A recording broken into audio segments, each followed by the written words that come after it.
आगे बढ़ते हैं और अपने अगले बहुत ही खास पैनल की तरफ मूव करते हैं, जिस सेक्टर में जम्मू कश्मीर बहुत तेजी के साथ और बहुत दिल लगाकर इसमें काम कर रहा है।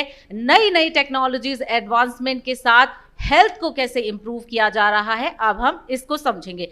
तो दूसरे सेशन में हम बात करेंगे नया कश्मीर विजन 2030 की। तो इसमें हम समझेंगे कि पॉलिटिकल और सोशल सेक्टर्स में हम कैसे आगे बढ़े और जो विजन है 2030 का, क्या उसको हम मैच कर पाएंगे और किस तरह से हमने तैयारी की है। तो मैं चाहूंगी मेरे साथी एंकर आमिर एहसन यहाँ पर आए और इस सेशन को आगे बढ़ाएं। इंजीनियर एजाज साहब हमारे दरमियान मौजूद हैं स्टेज पे। प्लीज़ ज़ोरदार तालियां हो जाएं इंजीनियर एजाज हुसैन साहब के लिए।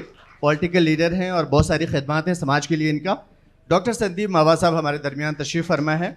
ये प्रेसिडेंट हैं यूनाइटेड पीपल्स पार्टी के, और साथ में विवेक बाली साहब हमारे साथ मौजूद हैं, स्टेट प्रेसिडेंट हैं सुहेलदेव भारतीय समाज पार्टी के। चूँकि सियासत का मुद्दा ऐसा है जो एक एक जुमला जहाँ पे गलतियाँ भी करा सकता है और शायद हमारे नए विज़न, नए कश्मीर के विज़न में बहुत सारी रुकावटें भी डाल सकता है। इस वजह से right wing, left wing, ideological war, इन तमाम तर चीज़ों से हट करके आज शुरू करेंगे उन चीज़ों पे जिस पे कश्मीर को आगे हम कैसे बढ़ाएं। तो आज कोशिश करेंगे कि उन पहलू पे हम बात करें। हो सकता है कि हमारी सोच अलग हो, हमारे ख्याल अलग हों, लेकिन कश्मीर के लिए हमारा जो मिशन है, हम सब का मिशन एक है। तो इंजीनियर एजाज साहब, आप इंजीनियर भी हैं और लीडर भी हैं। क्या लगता है आपको कि जम्मू कश्मीर को इस वक्त तो दोनों की ज़रूरत है, इंजीनियर की भी और एक लीडर की भी, लेकिन बहुत एक लंबे टाइम से ख़ास तौर पे जो रिवायती सियासत है उससे हट करके हम कुछ एक नए विज़न के साथ नहीं आ रहे हैं।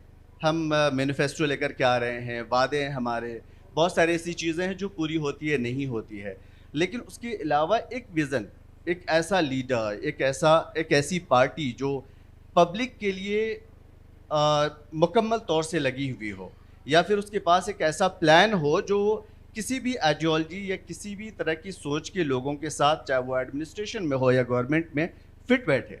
आपको लगता है कि आने वाला कल, ख़ास तौर पे मैं 2019 के बाद की जो पार्टियां बनी हैं उसके हवाले से भी समझने की कोशिश करूंगा, आपको लगता है कि आने वाला जो कल है वो रिवायत से हट के हो पाएगा, और क्या कुछ ऐसी प्रॉब्लम है जो न्यू जनरेशन को इस फील्ड में आने से रोक रही है? सबसे पहले मेरी तरफ से आदाब, अस्सलाम वालेकुम, और मैं सबको बधाई देता हूँ। आप सबको, आपने हमें यहाँ इनवाइट किया, उसके लिए आपका सबका शुक्रिया। जैसे आपने बताया, मैं आपको बताना चाहता हूँ, क्योंकि सारी ऑडियंस हमारी मोस्टली कश्मीर से है, तो सब ने यहाँ के जो ज़ख्म है, सियासी ज़ख्म, वो मुझे लगता है हर एक व्यक्ति ने झेले होंगे यहाँ पे। और जहाँ आप 2019 के बाद की बात करते हो, मैं मानता हूँ एक भारतीय जनता पार्टी ही है जो माननीय नरेंद्र मोदी जी है, जो जम्मू कश्मीर के विज़न को आगे लेके जा सकता है। हमने देखा यहाँ नक्सलिज्म, यहाँ अलगाववाद, आतंकवाद, कितने मतलब यहाँ स्कूलें जलाए जाते थे एक टाइम पे, और आज शुक्र अल्लाह का आज हर जगह स्कूल भी बड़े अच्छे से चलते हैं। और जब हम वहाँ से आ रहे थे तो मुझे लगता है 2019 के बाद किसी ने कोई पत्थर नहीं उठाया होगा। वो हमारे लिए सबसे बड़ी एक अचीवमेंट है। यहाँ आम जनता, आम एक जो व्यक्ति होते थे जो घर से सुबह निकलते थे अपने कॉलेज के लिए, उनका रात को उनकी माँ, उनके जो बाप है, उनके जनाजा उठाते थे।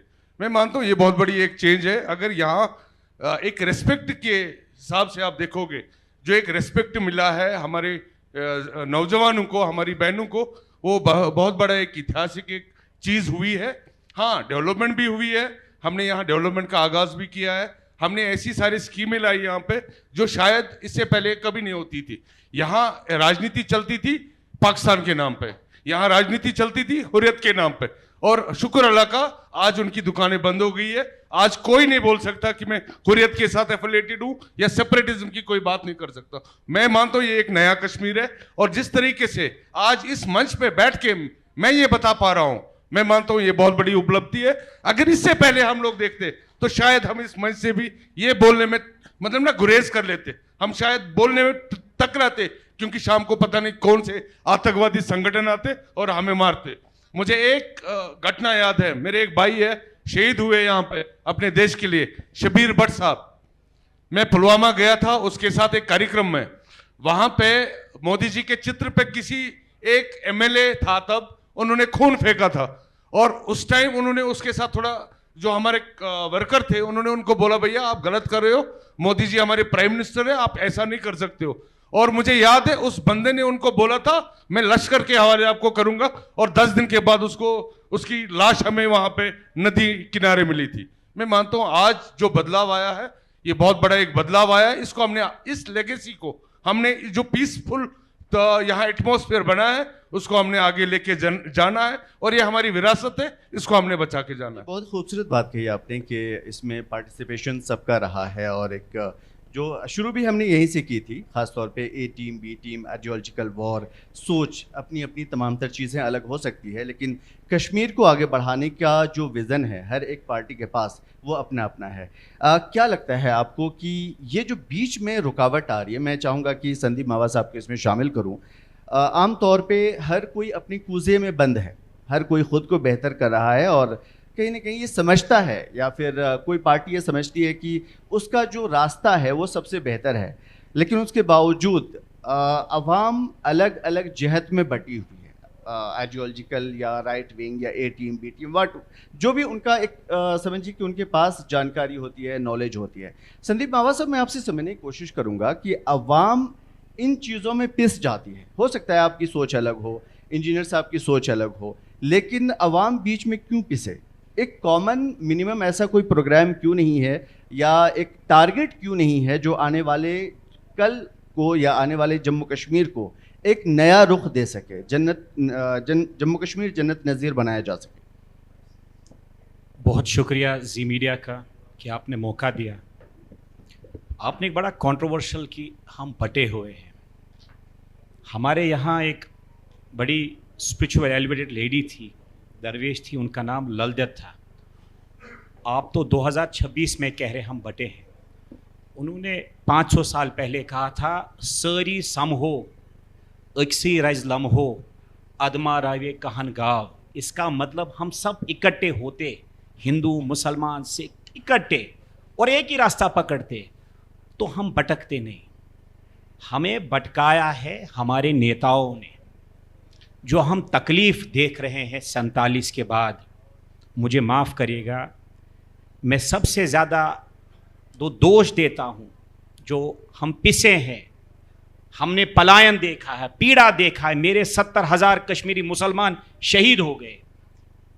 ये गुमराही सिर्फ नेताओं ने की है।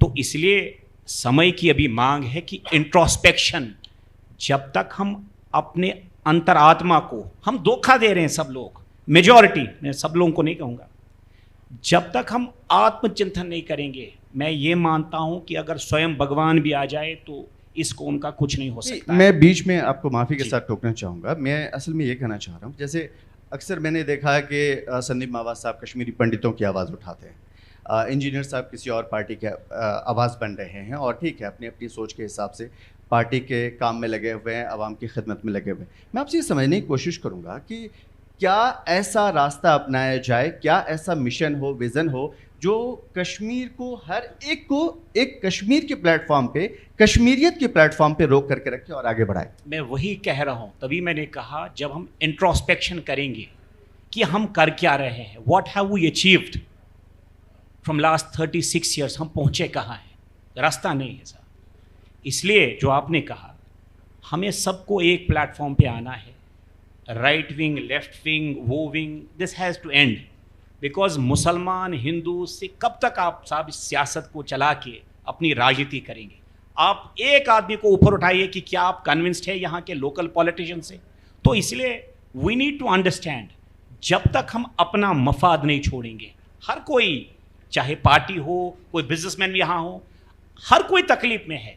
आपने तो कॉन्क्लेव आज रखा है, primarily it is business conclave. आप इनको बताइए साहब, यहां मैं आपको छोटी बात बताऊं, 1998 में, before I entered medical college, मैं क्योंकि बिजनेस फैमिली से हूं, मैं चाहता था कैनिंग प्लांट खोलना, और तब हुकूमत नेशनल कॉन्फ्रेंस की थी, खैर मैं पर्सनल नहीं जाना चाहता। मैं साहब अप्लाई करता हूं जम्मू में, सांबा डिस्ट्रिक्ट में, साहब मैं कैनिंग प्लांट खोलना चाहता हूं। आप हैरान हो जाएंगे, ये ब्यूरोक्रेसी, रेड टेपिज्म, देखिए नासूर क्या है। अभी मैंने प्लॉट नहीं लिया सरकार से, पैसे नहीं भरे, मशीनरी नहीं खरीदी। मुझे वहां के जनरल मैनेजर इंडस्ट्री के कहते हैं साहब आप किस किस को ये बेचेंगे? तो पर्पस क्या था कि कैसे रेड टेपिज्म में मैं आऊं और उनकी जो जेबें भरूं और यहां चलूं। तो साहब हमने उस वक्त अलविदा कर दिया और फाइनली मेडिकल में आ गए। तो ये तकलीफ हर एक जन को, जो आप यहां इंडस्ट्रीज के बड़े लीडर्स हैं, ये तकलीफ है। इसलिए मैंने कहा we need to end this जो पर्सनल एजेंडा हम लेके चले हैं, सिंडिकेट चल के बैठे हैं साहब, ये 36 साल में जब तक ये खत्म नहीं होगा, कोई दुनिया आप कितना भी सोना बरसा दो, ये सब लीडरशिप में भी प्रॉब्लम है। मैं इंजीनियर साहब आपकी तरफ आता हूँ, समीर भट्ट साहब भी हमारे दरमियान मौजूद हैं। चूंकि देखिए ये जो पैनल है ना, बहुत खूबसूरत पैनल है। आप राइट विंग की आवाज़ उठाते हुए नज़र आते हैं, मावा साहब कश्मीरी पंडितों की आवाज़ उठाते हुए नज़र आते हैं, SC/ST की आवाज़ उठाते हुए समीर साहब नज़र आते हैं। मेरे कहने का मतलब ये है कि देखिए ठीक है, अलग अलग विचारधारा, सोच, प्रॉब्लम्स, बहुत सारी ऐसी चीज़ें वो आती जाती रहेंगी। क्या ये वक्त की ज़रूरत है कि हम अलग अलग सेक्शन को पकड़ें, वहाँ से आवाज़ उठाएं, या फिर अलग अलग सोच को हम रिप्रेजेंट करें? ये ज़रूरी है, क्योंकि जब हम अलग अलग बट करके एक कॉन्क्रीट पॉलिटिक्स की तरफ बढ़ने की कोशिश कर रहे हैं एक नए विज़न के साथ, तो उसमें बहुत सारी रुकावटें आती हैं। जैसे समीर साहब मैं आपसे समझने की कोशिश करूंगा, आप रिजर्वेशन की बात कर लीजिए, SC/ST की बात कर लीजिए, गुज्जर बकरवाल की बात कर लीजिए, अलग अलग कम्युनिटी की बात कर लीजिए, लेकिन और भी लोग ऐसे हैं जो एक्सपेक्ट करते हैं आपसे, ये उम्मीद रखते हैं कि आप उनकी भी बात करें। तो क्या आपको नहीं लगता कि हम अलग अलग वे में जा करके उनके हुकूक मार रहे हैं, या जम्मू कश्मीर को एक कंक्रीट एक नए रास्ते पे ले जाने के लिए कहीं ना कहीं कुछ ऐसी चीज़ें हैं जो छूट रही हैं हमारे विज़न में?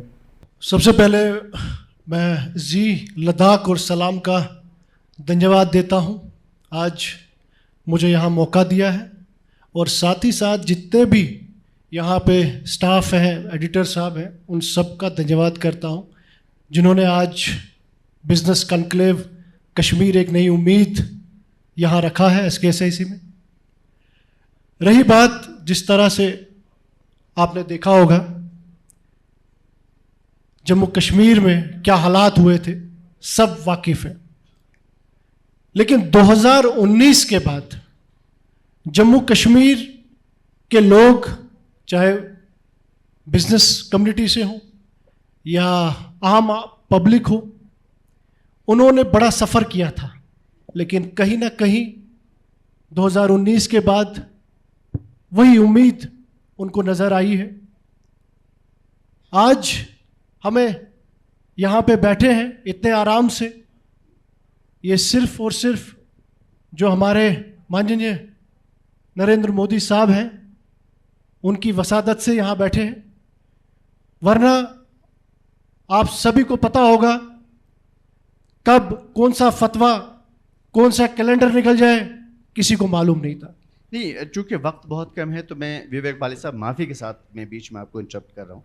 मैं नए विज़न की बात करना चाहता हूँ। क्या हम अलग अलग बट करके एक नया रास्ता चुन सकते हैं जम्मू कश्मीर को आगे बढ़ाने के लिए बेहतर तरीके से? क्योंकि रुकावट है, हमारी सोच अलग हो सकती है, जैसा कि मैंने शुरू यहीं से किया था, लेकिन आगे चलने के बाद ये, जैसे हम तीनों, ये जो पैनल जिसकी हमने बात की थी, इसमें कहीं ना कहीं आगे चलने के बाद बहुत सारे लोग पीछे छूट जाते हैं। क्या आपको लगता है कि सबको लेके चलने में, एक कश्मीर को नए विज़न की तरफ लेके चलने में ज़्यादा बेहतरी है, ना कि पर्टिकुलर विंग की बात की जाए? जी बिल्कुल, जैसे कि हमारे साथियों ने कहा अभी कि एक कम्युनिटी का गठन करना चाहिए ताकि जितने भी, चाहे पॉलिटिकली हो, सोशली हो, सब मिलके आगे आए।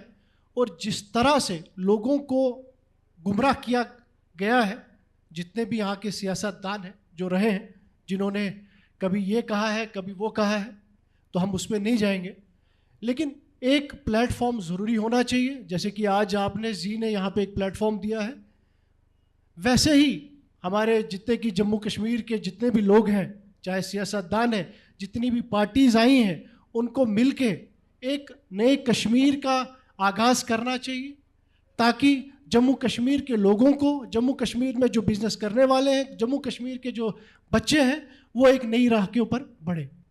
ठीक है, मैं इंजीनियर एजाज साहब बीच में आपको रोका था, आप कुछ कह रहे थे, लेकिन मैं सिर्फ पर्टिकुलरली एक ख़ास तौर पे ये तीनों हजरात से जब मेरी बात हुई, आपसे भी बात हुई, एक चीज़ समझ में आया कि तकलीफ़, दर्द कश्मीर का जो दर्द है, कश्मीर की जो तकलीफ़ है, वो हर एक के अंदर है।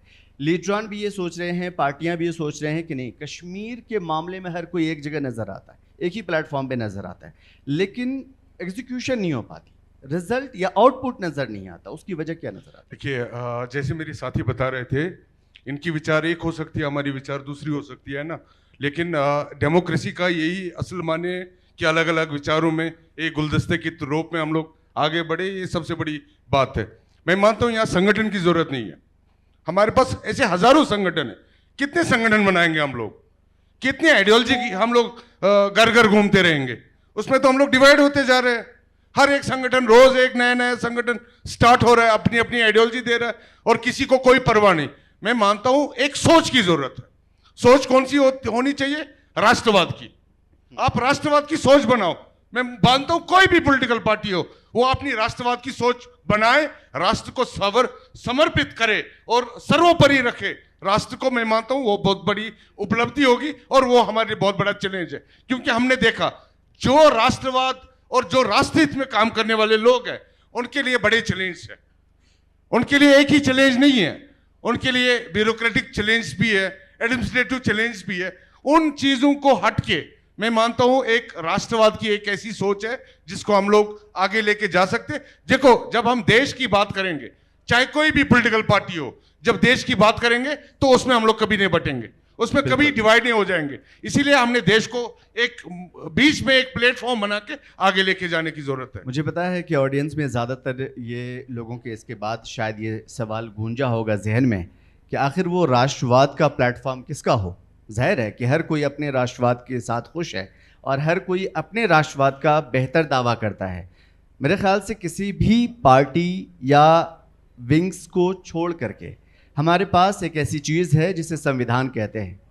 अगर उसका राष्ट्रवाद पकड़ा जाए, देश वाला राष्ट्रवाद पकड़ा जाए किसी पार्टी से अलग हट करके या उसकी आइडियोलॉजी से अलग हट करके, तो शायद जम्मू कश्मीर ही नहीं बल्कि देश का कल्याण बेहतर तरीके से हो पाएगा। बहुत शुक्रिया आप तीनों हजरात का हमारे साथ शामिल होने के लिए। इस खास प्रोग्राम में ज़्यादातर बातें करनी थी आप तीनों हजरात से, विवेक बाली साहब से भी, संदीप मावा साहब आपसे भी। उम्मीद है कि आगे इसी प्लेटफॉर्म पर दोबारा हमारी मुलाकात होगी और बेहतर तरीके से हम एक दूसरे के बारे में या जम्मू कश्मीर के भविष्य के बारे में, मुस्तकबिल के बारे में जान सकेंगे। बहुत शुक्रिया आप तीनों हजरात।